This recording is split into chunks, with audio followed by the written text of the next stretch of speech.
Alright, we're back. We got a pretty good project today. We went into town, did a little shopping, got some stuff done with the septic tank to get the permits for that. While we were there, we made some phone calls about the backhoe to try and get a new radiator for this backhoe. Hang out for a minute, we'll let you know how it went.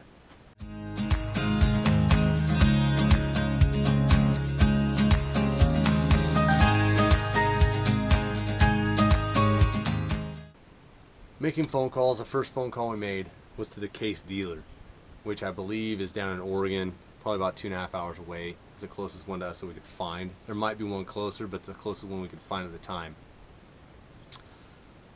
Called them, got to the parts department, talked to the guy, gave him what serial numbers I could find off of this thing, as much info as I could give him for this tractor. As far as I know, it's built in the 70s, the early 70s. And I don't even know if they make a radiator for this thing anymore. He said that somewhere in Kentucky they make the radiator for this thing, but it's like a little over $1,000 for a radiator for this tractor. I haven't even looked at it really to see if I can get the thing out of there. More or less pay $1,000, or I think $1,064 for a radiator. That's incredible. A radiator doesn't do much but cool the antifreeze, keeps the motor cool, but it doesn't have any moving parts. It's just a bunch of cooling fins that liquid travels through. So to get one for over $1,000 is a little bit much for me to spend. And we did get a good deal on the backhoe. We came in a little under budget on the backhoe, expecting that it's older, we're going to have to put some money into it from time to time. New hoses for the hydraulics, whatever it might need, a new tire here and there. It should probably get a new seat and a new steering wheel, but we'll wait for those. We'll do what we can in the meantime. Made a couple more phone calls, talked to a guy at a local hardware store that knows somebody, I think 45 minutes away, that rebuilds or can make custom radiators. So we made that phone call. He said he can get a radiator for this thing if I get him all the information. It should have some numbers on top of the radiator. If it doesn't, bring the old radiator in and we'll compare it to pictures in this book that he's got of tractor radiators. He said he can probably get a radiator for about $500 to $600. Just a off the hip kind of quote from him. He said it might be more than that, but it's not going to be $1,000 like I pay from Case. So with that, I've got to take this thing apart and get that radiator out of there. See if I can read numbers on the top of it. If I can't, I should probably just pull the whole thing all the way out anyway, so I know what I'm doing. And we'll go down there maybe tomorrow with the radiator, see if we can get one on order. It'll probably be about a week out, he said. But if we can get a radiator, or if we can't get a radiator, he can make one for me. May not be identical, but it'll work. It'll do the job and it'll bolt in there. So let me get this thing ripped apart the best I can. As crusty as that thing is, it's going to be a chore.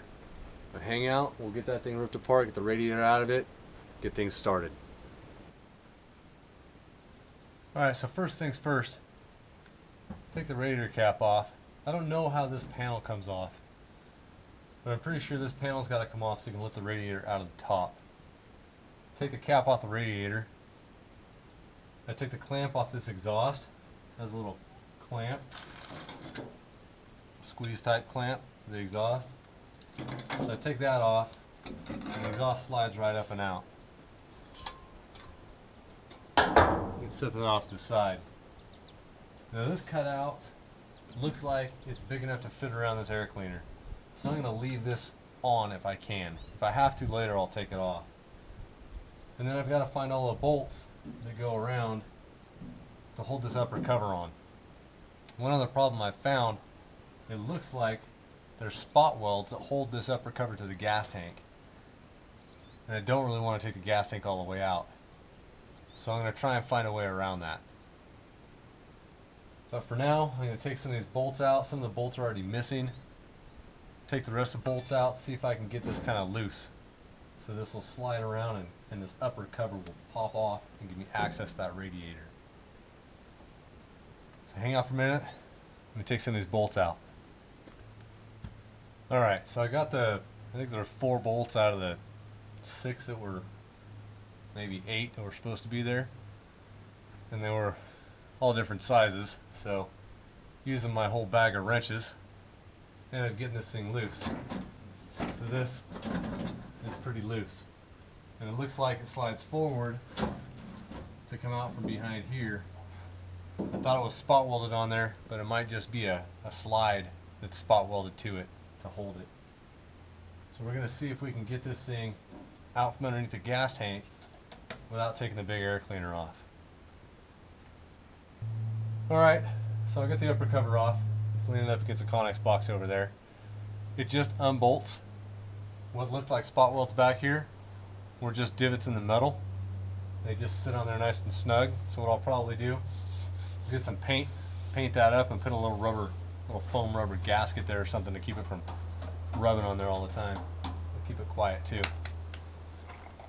We got the upper cover off. The radiator's kind of loose. We got one of the upper hoses loose. The lower hose down there is it looks like it's only about that long. And I do have access to the hose clamps, but it's pretty tight space. So I'm going to see, I don't even know if there's any bolts in the bottom of this thing holding it in. I found this bolt here on each side that hold the radiator in, but no other mounting bolts. So maybe it's just got some pins that it sits in like some cars do. I don't know. That'll be something we'll figure out in the near future here. Is this all supposed to be orange? Yes, the motor's supposed to be orange. Why is it all black? Because it's greasy with the grease that piles up and then the dirt gets in there. Don't touch it though, okay? The other thing we've got here is a breather tube on top of the motor that doesn't seem to go anywhere. It's just an open vent tube, which is a bad thing with all the dust in here in this area. So when I go to get the radiator, I'm gonna talk to that guy about getting some type of filter that we can put on this, so that we can filter the air that goes in and out of that case. We're not sucking a bunch of dust in there. Yeah, if you sucked a whole bunch of dust in there, that would just happen again. Well, it would ruin the inside of the motor. We want to keep the inside of the motor clean. Okay. Alrighty, so we'll get a couple more things done, see if we can get this radiator out of here, and we'll get back with you. So we've got the radiator out. Then take this little side panel out. It sits right in here. That gave me access. There's a hose clamp, lower hose. It sits right down here. It gave me access to that hose clamp. So we got that out of there. To weasel the radiator out was a nightmare. I'll take you down here and show you a couple things. So it's supposed to have nuts on the bottom here that it didn't have. Kind of a bonus because there's no way to get to them as they go right here, and there's no way to get to the bottom down in there. And it's kind of crusty. See all the crust? That's a little radiator hose where it goes in. I took the upper thermostat housing off because the thermostat was completely blocked, corroded, nasty. It's a really good thing I didn't run this thing for very long, because I have a feeling it would have been a lot worse. But radiator's out, and we're going to town and see if this guy can hook us up with a radiator. Have to order it, probably be a couple days. Might not even get it till the next time we come up here. I've got to get washed up though. I don't like to get this dirty.